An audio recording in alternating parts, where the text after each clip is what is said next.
તપ સમ્રાટ ધામ ટીમ આભાર માને છે પાવનધામ અને પરમ ગુરુદેવનો, જેમના આજ્ઞાથી આ પોડકાસ્ટ સંભવ થયો છે. Thank you so much. જય જિનેન્દ્ર, જય ગુરુદેવ. જય જિનેન્દ્ર, જય ગુરુદેવ. 5th એપિસોડ ઓફ ગુરુ સિદ્ધિ પોડકાસ્ટમાં આપ સૌનું સ્વાગત છે. અને આજે આપણા સાથે જોડાના છે ડૉક્ટર આરતીભાઈ માસતીજી. તો આજે આપણે એમના મુખેથી સાંભળીએ ગુરુદેવના અન્ય અનુભવો. તો ચાલો આજના પોડકાસ્ટની શરૂઆત કરીએ. મતેન વંદામી સ્વામી. હા જી. તો સ્વામી, તમે ગુરુદેવના સાનિધ્યમાં ઘણા વર્ષોમાં માટે રહ્યા છો. તો તમને એવા અન્ય અનુભવ થયા છે, એમાંથી પ્લીઝ અમને શેર કરો. આજે હું વાત કરું તો મારી દીક્ષાના 40 વર્ષ થઈ ગયા છે. પણ મારે એવું થયું છે કે દીક્ષાના શરૂઆતના વર્ષોમાં ગુરુદેવ સાથે રહેવાનું સૌભાગ્ય મને નહોતું મળ્યું.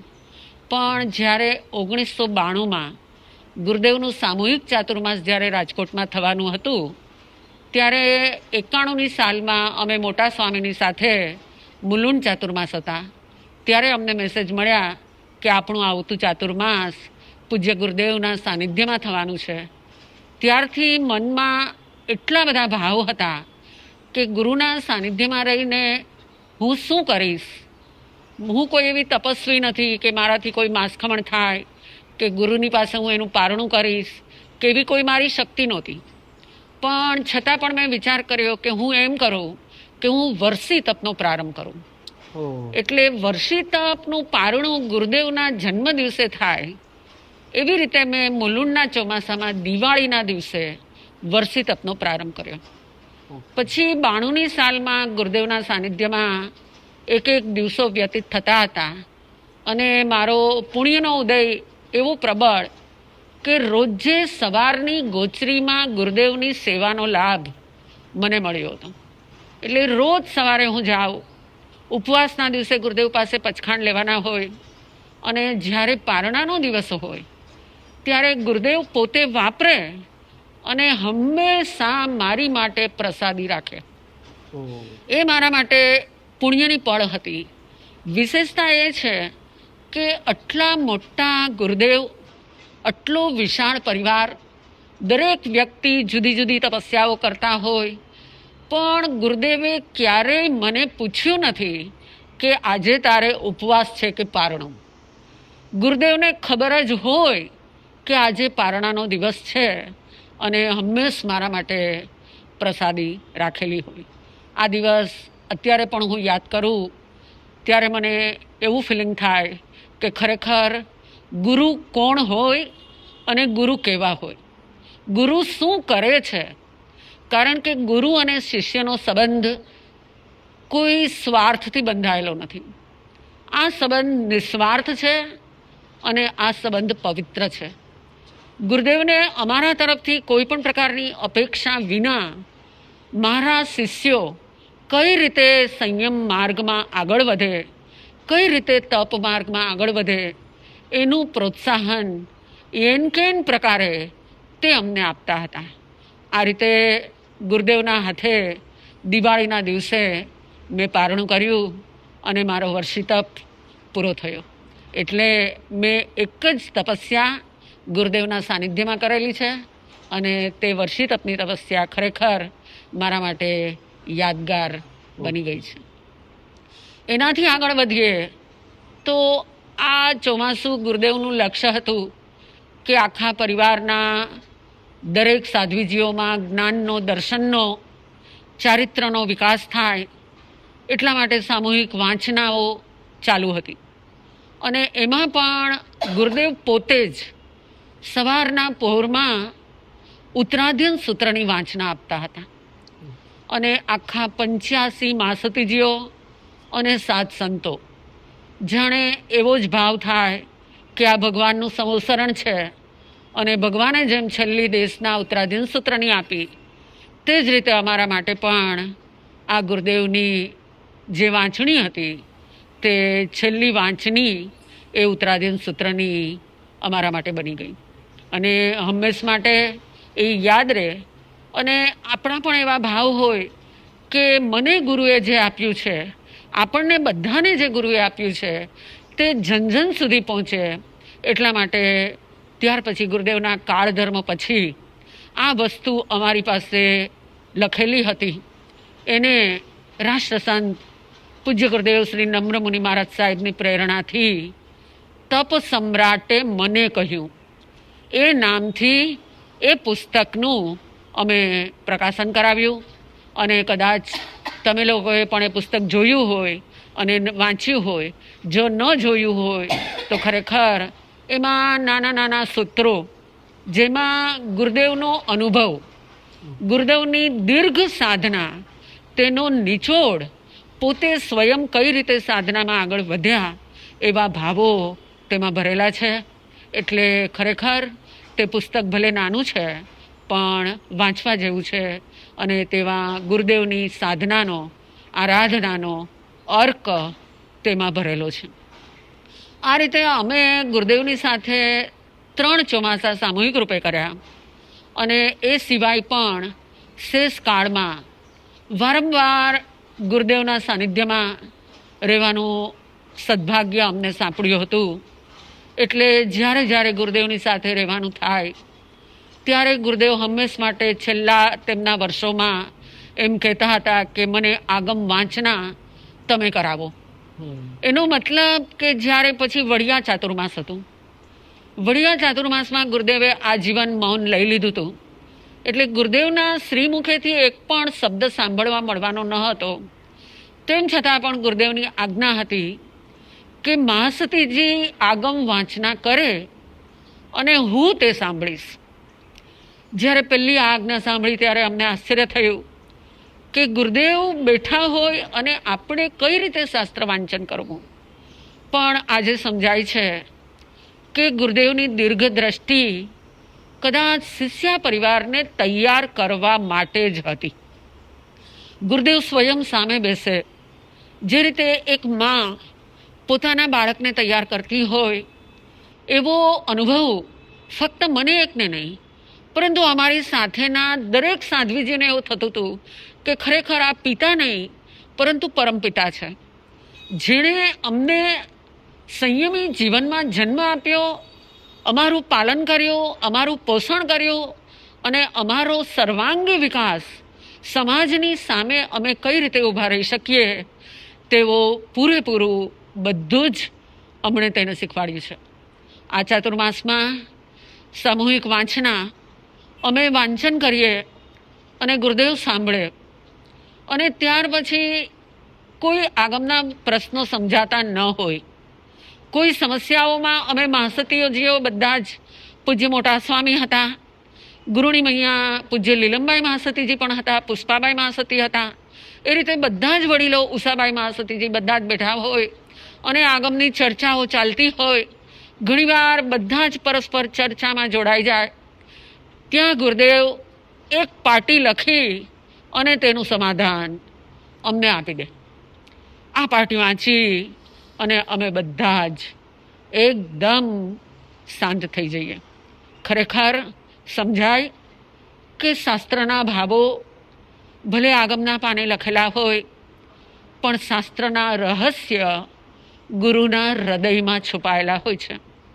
અને એ રહસ્યો પામવા માટે ગુરુ ચરણોની ઉપાસના કરવી જોઈએ, કરવી જ જોઈએ. અને એ ઉપાસના વિના શાસ્ત્રના રહસ્ય આપણે ઉકેલી શકતા નથી. આ ચાતુર્માસમાં એ વાંચનાનો લાભ મળ્યો. ત્યાર પછી શેષકાળમાં એ ચાતુર્માસમાં ભગવતી સૂત્ર, પન્નવણા સૂત્ર, જીવાભિગમ સૂત્ર, આ બધા શાસ્ત્રની વાંચનાઓ થઈ. શેષકાળમાં પણ જ્યારે જ્યારે ગુરુદેવ સાથે રહેવાનું થાય, ગુરુદેવનું થાપાનું ઓપરેશન બોલ બેસાડ્યો. ત્યાર પછી સેવા માટે સુમનબાઈ મહાસતીજી સાથે અમે લોકો હતા.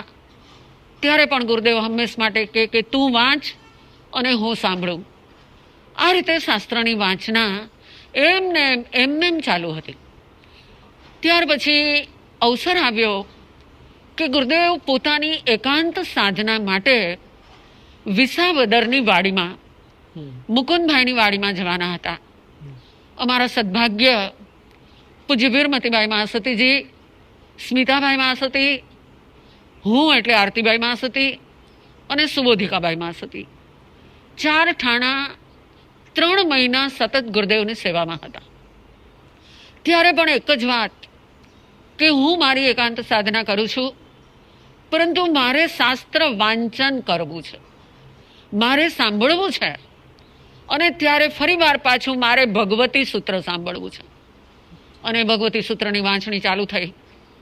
ભગવતી સૂત્ર રોજ 2 કલાક 3 કલાક પૂજ્ય ગુરુદેવ બેઠા હોય અને અમે 4 ઠાણા મહાસતીજી પણ હોઈએ, મુકુંદભાઈ પણ બેઠા હોય અને વાંચના ચાલુ હોય.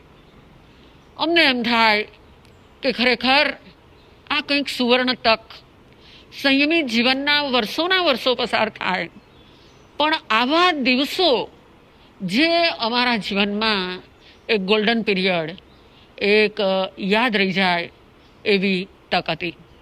ગુરુદેવ વાંચણી સિવાયના ટાઈમમાં પણ સાધનામાં કઈ રીતે આગળ વધી શકાય તેની હંમેશ માટે પ્રેરણા આપતા. તેમના મહત્વની પ્રેરણા હંમેશ માટે કહે કે આપણે વચન દ્વારા ઘણા કર્મો બાંધીએ છીએ. આ કર્મનો ક્ષય કરવા માટે અઠવાડિયામાં 1 દિવસ તમારે મૌન રાખવું. વારંવાર એવી પ્રેરણા આપતા હતા કે આ વચનથી કર્મ બાંધેલા છે, આ કર્મનો ક્ષય કરવા માટે 1 દિવસ મૌન. વાવડીમાં અમે હતા. મને એમ થયું કે ગુરુદેવ કે છે 100% સત્ય જ છે, તો હું પણ 1 દિવસનું મૌન રાખું. ગુરુદેવની આજ્ઞા લીધી. ગુરુદેવ શનિવારે મૌન રાખતા હતા. મને થયું હું પણ શનિવારે મૌન રાખીશ. ગુરુદેવે કહ્યું વાંધો નહીં, શનિવારે મૌન. દર શનિવાર આવે અને સવારે ગુરુદેવના દર્શન કરીએ અને ગુરુદેવને કહીએ ગુરુદેવ મૌનના પચખાણ કરાવો. ગુરુદેવ પચખાણ આપે. 1-2 શનિવાર ગયા. ગુરુદેવે પાટીમાં લખીને આપ્યું કે તારે શનિવારે મૌનના પચખાણ આપો એટલું પણ બોલવાનું નહીં. તારે હાથ જોડીને ઊભું રહી જવાનું, એટલે હું સમજી જઈશ અને હું તને પચખાણ આપી દઈશ. મને થયું સદભાગ્ય. આપણને એમ થાય કે ગુરુદેવને થોડું યાદ હોય કે મારે મૌનના પચખાણ લેવાના છે, પણ ગુરુદેવે કહ્યું હું યાદ રાખીશ અને હું તને પચખાણ આપી દઈશ. બરાબર શનિવાર આવે, હું હાથ જોડીને ઊભી રહું અને ગુરુદેવ પચખાણ આપી દે. ત્યાર પછી જ્યારે વિસાવદરની વાડીમાં વાંચણી ચાલતી હતી અને શનિવારનો દિવસ આવ્યો, મને થયું હવે હું શું કરું, કારણ કે ગુરુદેવે મને એક પણ શબ્દ બોલવાની ના પાડી છે, એટલે વાંચણી કેવી રીતે થશે. મને મનમાં મૂંઝવણ થતી હતી કે ગુરુદેવને વાંચણીની ના પણ કઈ રીતે પાડવી, અને બોલવાનું તો છે જ નહીં. ગુરુદેવને લખીને આપ્યું કે ગુરુદેવ વાંચણી પૂરતી 1 કલાકની છૂટ રાખું. ગુરુદેવે પાટી લખીને આપી કે ઉપવાસમાં 1 કલાક ખાવાની છૂટ રાખો છો.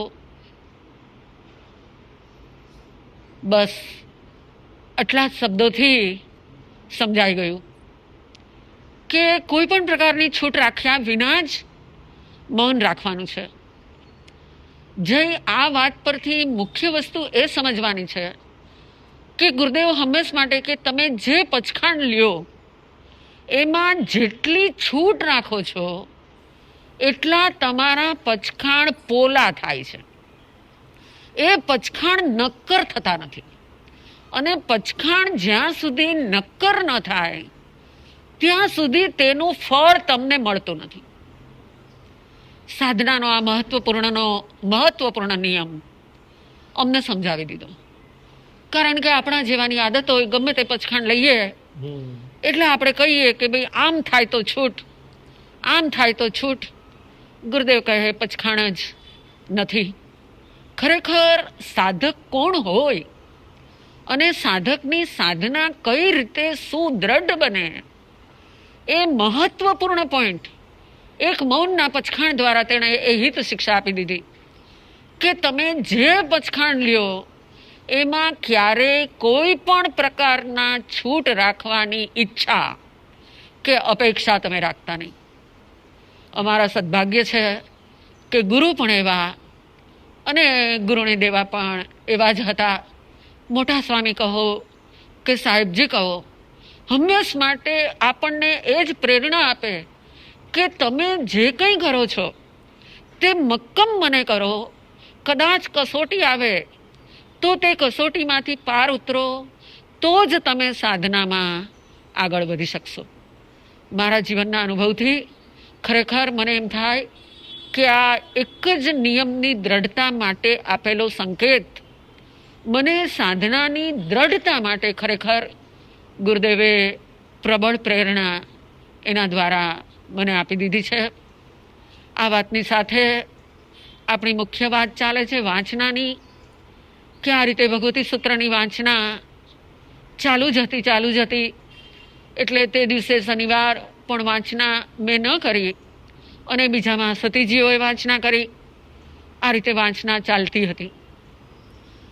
એમ કરતાં કરતાં જ્યારે 1997માં છેલ્લું ચાતુર્માસ ગુરુદેવની સાથે રોયલ પાર્કમાં હતું, ત્યારે પ્રાણ ગુરુની જન્મ શતાબ્દી મહોત્સવ એ ઉત્સવ આવી રહ્યો હતો અને ગુરુદેવના જીવનમાં કે એના શ્વાસના ધબકારમાં ગુરુ પ્રાણ હંમેશ માટે હતા એ આપણને બધાને ખબર છે. એટલે શતાબ્દી મહોત્સવ કઈ રીતે કરવો એના વિવિધ પ્રકારના આયોજનો ચાલુ હતા અને ગુરુદેવ પોતે પણ ઈચ્છતા હતા કે આ શતાબ્દી મહોત્સવમાં જો કોઈ નક્કર કાર્ય થાય કે ગુરુનું નામ ફક્ત 1 વર્ષ નહીં, 5 વર્ષ નહીં, પરંતુ યાવત ચંદ્ર દિવાકરો ગુરુનું નામ અમર બને એવું કોઈ જો આયોજન થાય, એવું સ્વયં તપ સમ્રાટ ગુરુદેવ પણ ઈચ્છતા હતા. અને યોગાનું યોગ એ પહેલાં જ જૂનાગઢમાં અમે હતા અને ત્યારે આપણા વડીલ ગુરુ ભગીની પૂજ્ય ઉષાબાઈ મહાસતીજીને સંકેત થયો કે આ શતાબ્દી મહોત્સવ નિમિત્તે આપણે આગમ અનુવાદ કરીએ. તપ સમ્રાટ ગુરુદેવે આપણને સૌને જ્ઞાન ક્ષેત્રમાં તૈયાર કરવા માટે શ્રમણી વિદ્યાપીઠની સ્થાપના કરી હતી અને શ્રમણી વિદ્યાપીઠમાં આપણને 5-5 વર્ષનો અભ્યાસ બધાને કરાવ્યો છે. આપણા ઉપર ગુરુનો ઉપકાર છે, એની સાથે સમાજનું આપણા ઉપર ઋણ છે.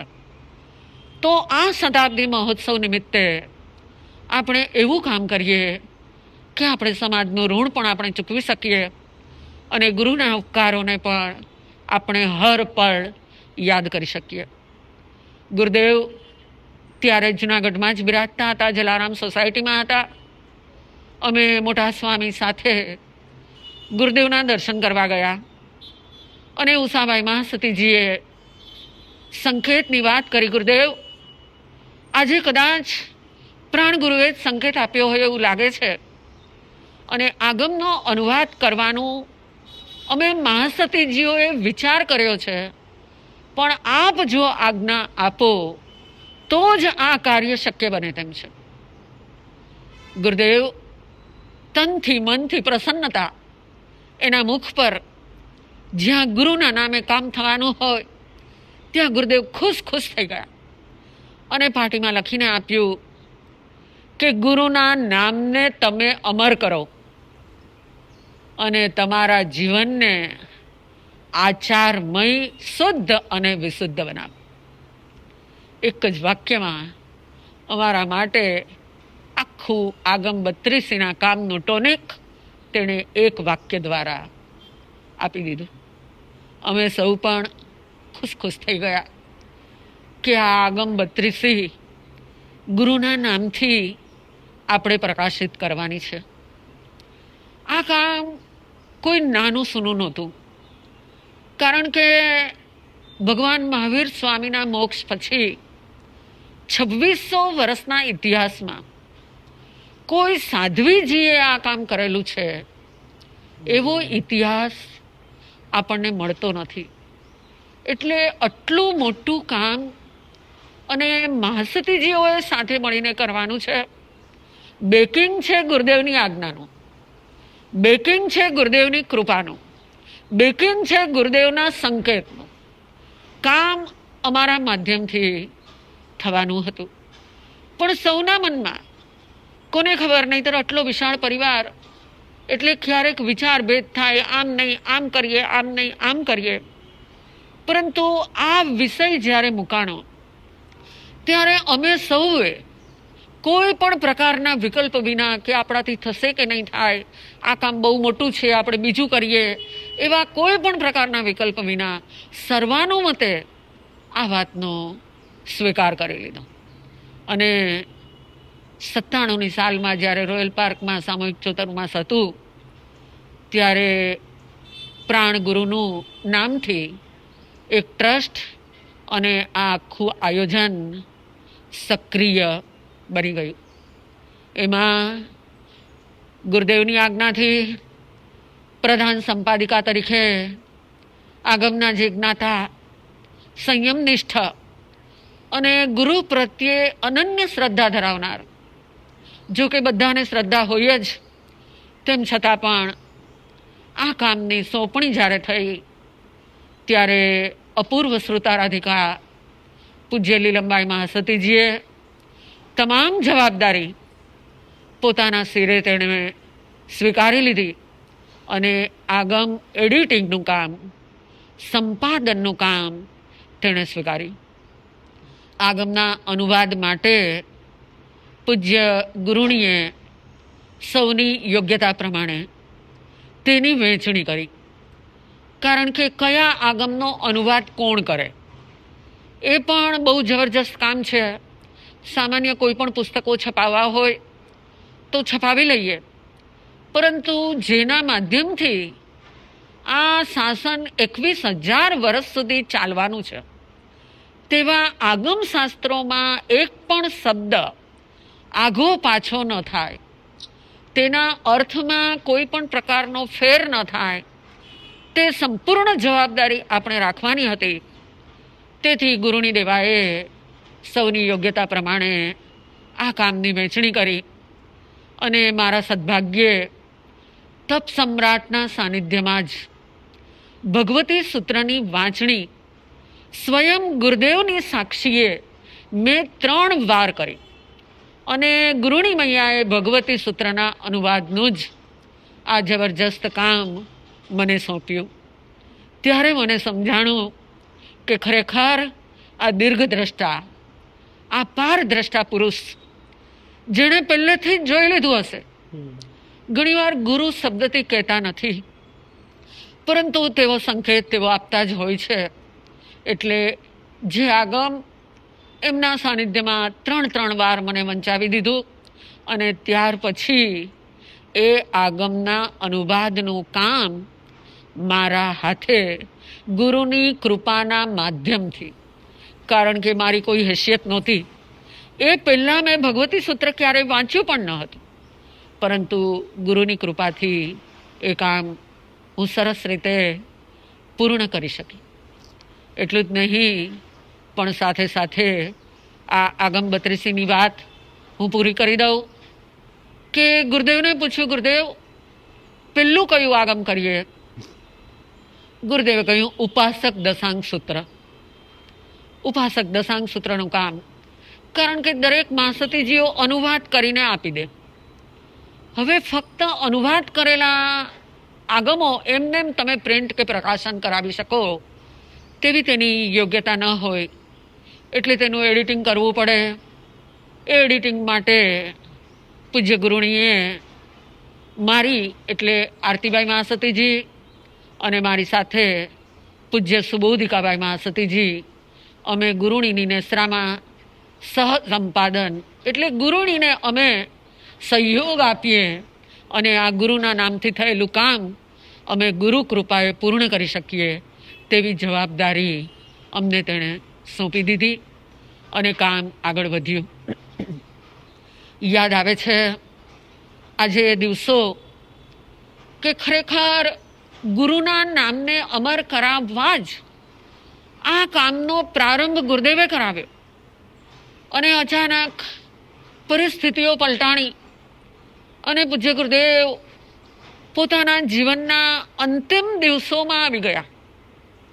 યાદ છે એ જે દોશી હોસ્પિટલ ગુરુદેવ અંતિમ દિવસોમાં હતા ત્યારે જ આ આગમના ટાઇટલ પેજો એ બધી જ વાતો ત્યારે ચાલતી હતી, તે બનતી હતી. હોસ્પિટલમાં હજી ગુરુદેવ થોડા સજગ હતા. ત્યારે અમે ગુરુદેવના દર્શન કરવા ગયા. ગુરુની મૈયા પૂજ્ય લીલમબાઈ મહાસતીજી સાથે હતા. એમના હાથમાં આગમના પ્રૂફ હતા. જેવા તેમણે ગુરુદેવના દર્શન કર્યા અને ગુરુદેવે અમારા ઉપર નજર નાખી. મને સાહેબજી કહે, ગુરુદેવના હાથમાં પ્રૂફ આપ. મેં ગુરુદેવની હાથમાં પ્રૂફ આપ્યા અને ગુરુદેવે તે પ્રૂફ હાથમાં લીધા અને અમને પાછા આપ્યા. બસ ચમત્કાર કહો તો ચમત્કાર, મેજિક કહો તો મેજિક, પણ ગુરુદેવના હાથનો સ્પર્શ તેમાં આગમ 32 પૂર્ણ કરવાની સંપૂર્ણ તાકાત તેણે અમને પ્રદાન કરી દીધી.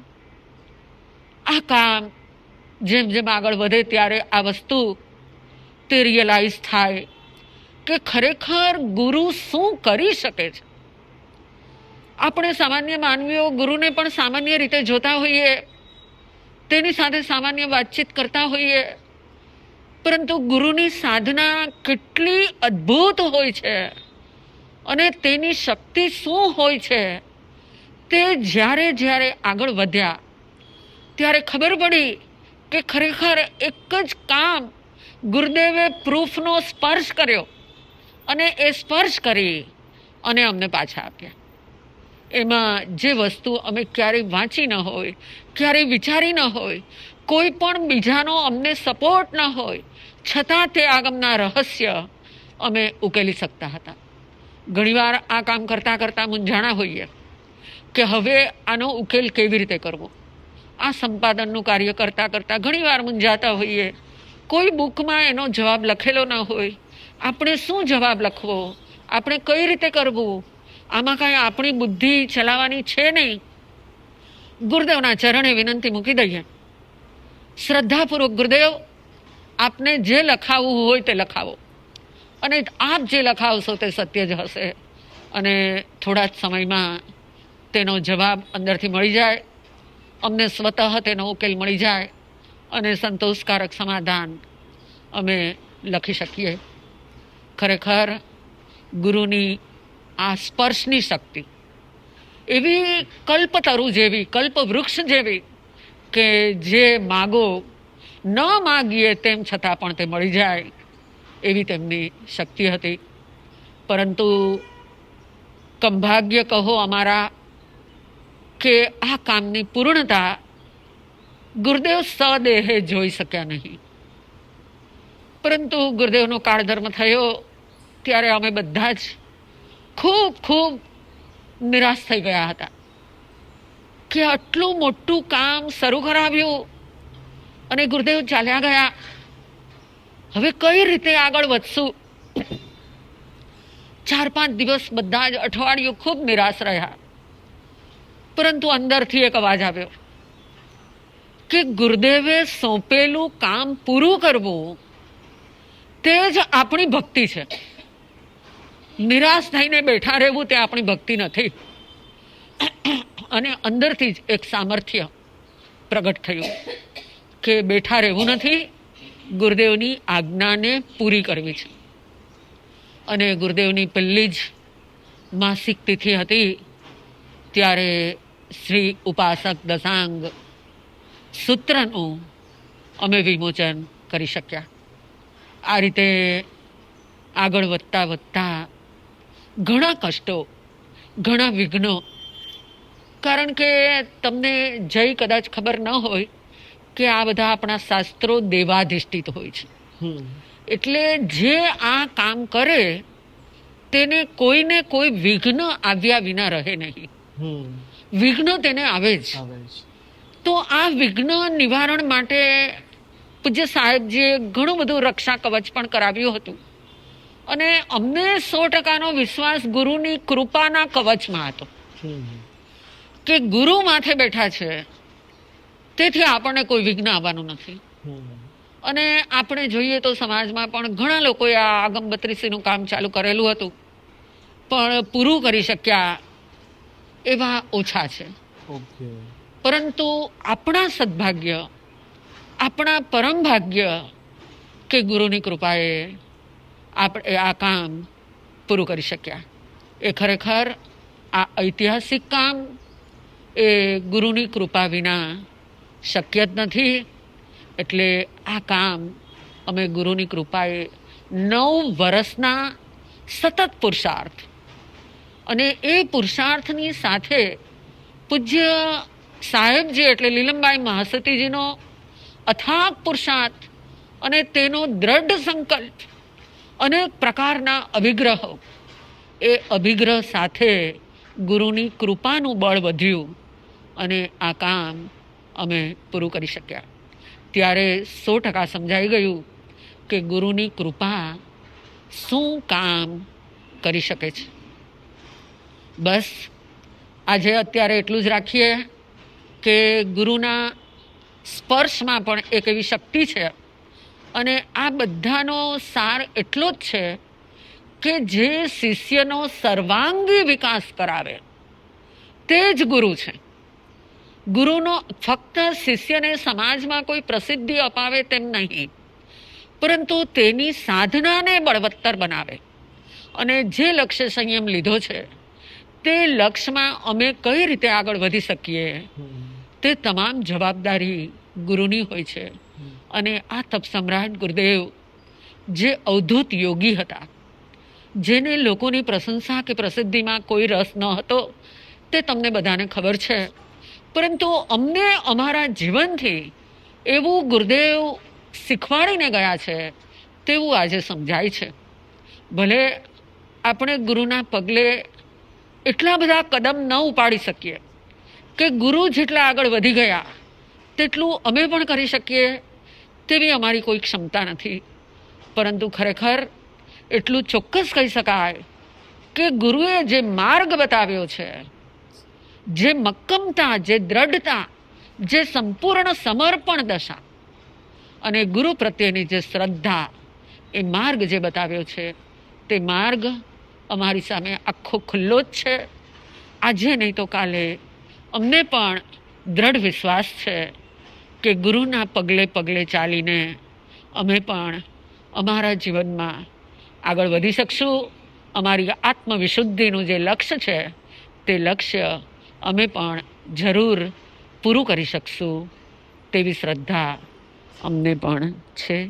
આજે આટલું જ. ગુરુના અનુભવો અનેક છે, પરંતુ અવસરે ગમે ત્યારે આપણે તેને જોઈશું. महासती जी, ગુરુનું જે ઇમ્પોર્ટન્સ છે वो મારું ફર્સ્ટ યર જ્યારે લોનું હતું ત્યારે મેં ગુરુદેવને પ્રે કરી હતી કે મને જીએલસીમાં એડમિશન મળ્યું તો બેસ્ટ પ્રોફેસર છે પ્રોફેસર પેઠાવાલા. તો એમને મને ખાલી એક સેમિસ્ટર માટે ભણાવ્યું જ, બટ ખાલી કોન્ટ્રાક્ટ પૂરતું નહીં, એમનો સબ્જેક્ટ કોન્ટ્રાક્ટ હતો. But to be a better human being, to follow good footsteps, આ વસ્તુ મેં શીખી હતી એમના પાસે. આ સેમ વસ્તુ ગુરુદેવે પણ એમના અન્ય શિષ્ય, અન્ય સ્વામીઓ જે એમના સાનિધ્યમાં હતા, આ વસ્તુ એમને શીખવાડી છે. ગુરુનું ઇમ્પોર્ટન્સ અન્ય છે અને it is something that you can't quantify. But Gurudev always એ જ ચાહે કે એ મેન્ટરનો રોલ પ્લે કરે છે. તો as a mentee, he expects us to succeed him or follow his footsteps.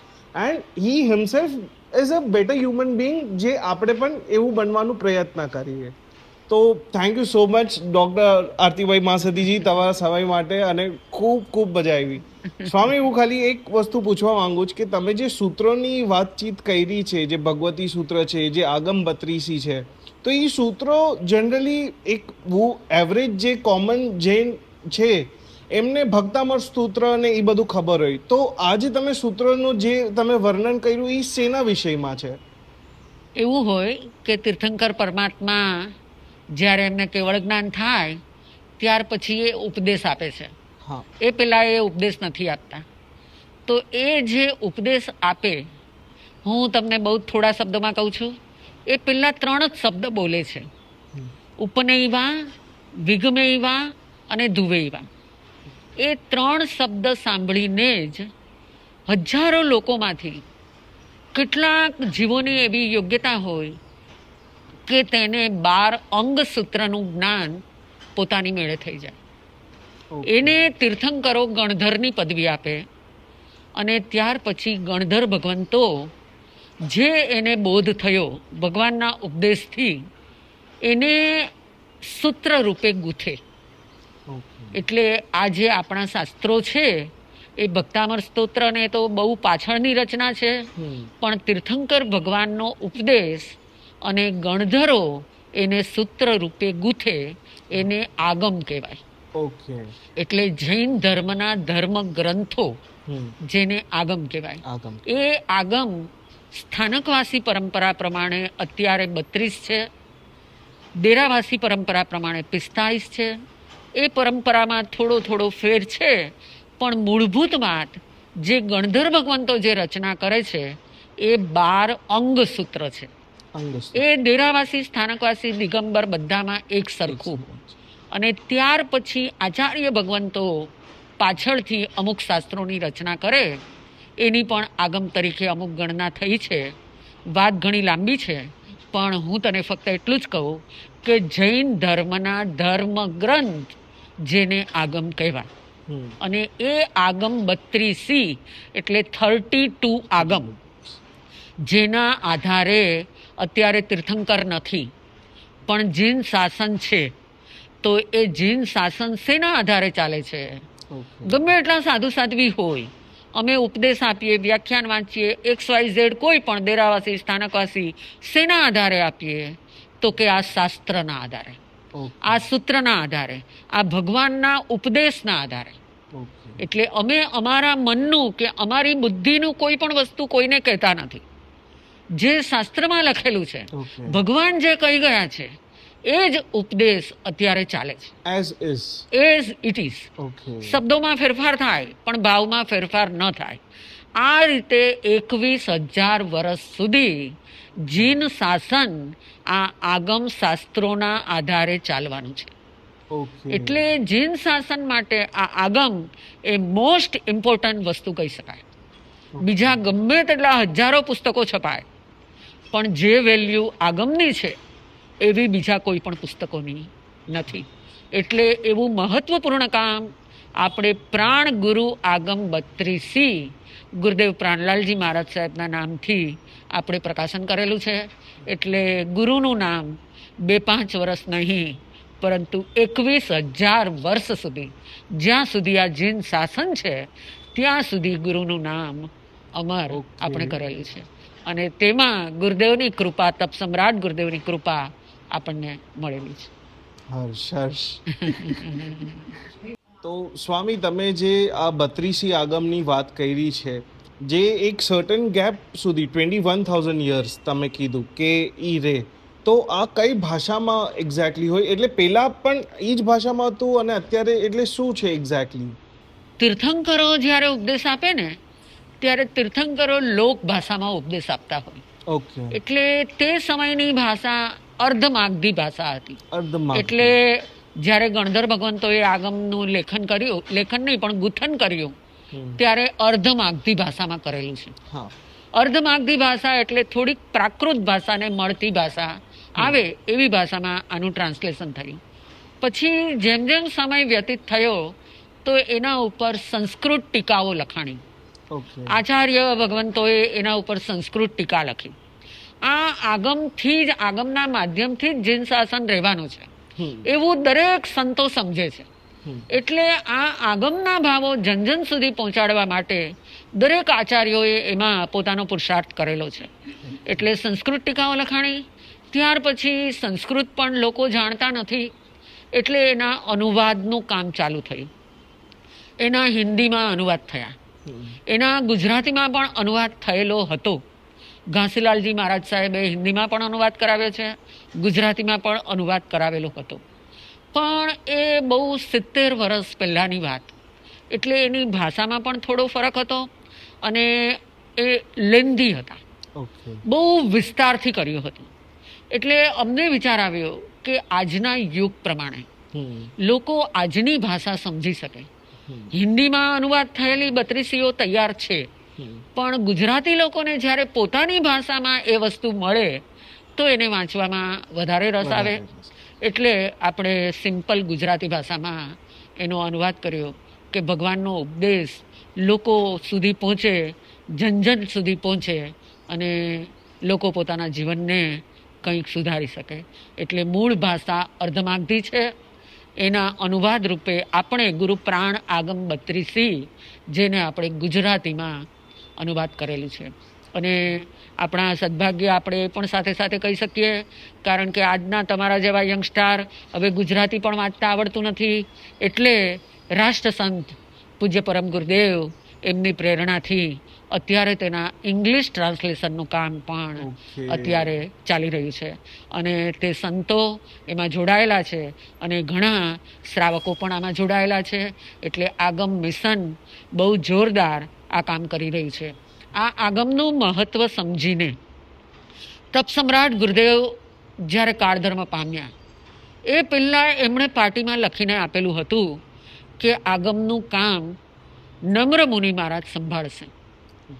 તો પહેલી વાર જ્યારે અમે આ કામ કર્યું ત્યારે ગુરુદેવ નમ્ર મુનિ મહારાજ સાહેબ સાથે ન હતા, પરંતુ ગુરુદેવના શબ્દો 100% સાચા પડ્યા છે કે આ આગમની પહેલી એડિશન અમે કરાવી.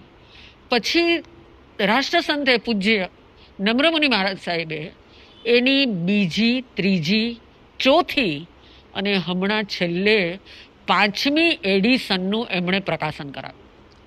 એટલે ગુરુદેવ હંમેશ માટે, પરમ ગુરુદેવ લોકોને, સામાન્ય લોકોને પણ એ પ્રેરણા આપે છે કે તમારા ઘરમાં તમે તીર્થંકર રૂપે આ આગમ ગ્રંથોની સ્થાપના કરો. અને 5 એડિશન કરાવી એટલે ઘણા ઘરોમાં આ આગમો પહોંચી ગયા છે અને તેની વેલ્યુ શું છે એ વારંવાર તેના પ્રવચન દ્વારા પણ તે સમજાવતા હોય છે. અને એટલા માટે તેમનું અનેક મિશનોમાં એક આગમ મિશન બહુ જોરદાર આ કામ કરી રહ્યું છે. અત્યારે ઇંગ્લિશ ટ્રાન્સલેશનમાં એમાં પણ ઉપાસક દશાંગ સૂત્ર તેનું ઇંગ્લિશ ટ્રાન્સલેશન પૂરું થયું અને હમણાં થોડા સમય પહેલાં પરમધામ ખાતે તેનું વિમોચન પણ થઈ ગયું છે. ઓકે.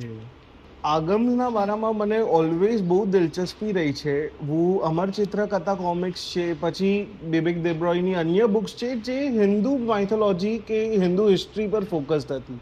તો જ્યારે મેં રિસેન્ટલી આ તપ સમ્રાટ ધામ ચેનલ કમેન્ટ્સ કરી તો અમને એ આઈડિયા હતો કે જૈનના જે ગ્રંથ છે આગમ વિષયે કે અન્ય જે ટેક્સ્ટ છે એ આપણી ઇંગ્લિશ થ્રુ કે વિથ ધીસ વિડીયો થ્રુ અમે અગર એ ટ્રાન્સલેટ કરીને ફ્રોમ સ્વામીજીઝ મુખે ઇટસેલ્ફ તો એ પ્રોપર ઇન્ટરપ્રિટેશન થાય એ વસ્તુનો તો એ પ્લાન હતો. And I believe that day isn't very far. A hopefully અમે અમારા ચેનલ પર પણ આગમના જે ટીચિંગ્સ છે એ અમે તમારા સુધી પ્રસ્તુત કરી શકશું. અને થેન્ક યુ સો મચ માસતીજી. અને હોપફુલી અમે પાછા જોડાવીએ અને પાછું આપણા ગુરુ ભક્તોને આ વસ્તુનો લાભ આપીએ. Thank you so much. જય જીનેન્દ્ર, જય ગુરુદેવ.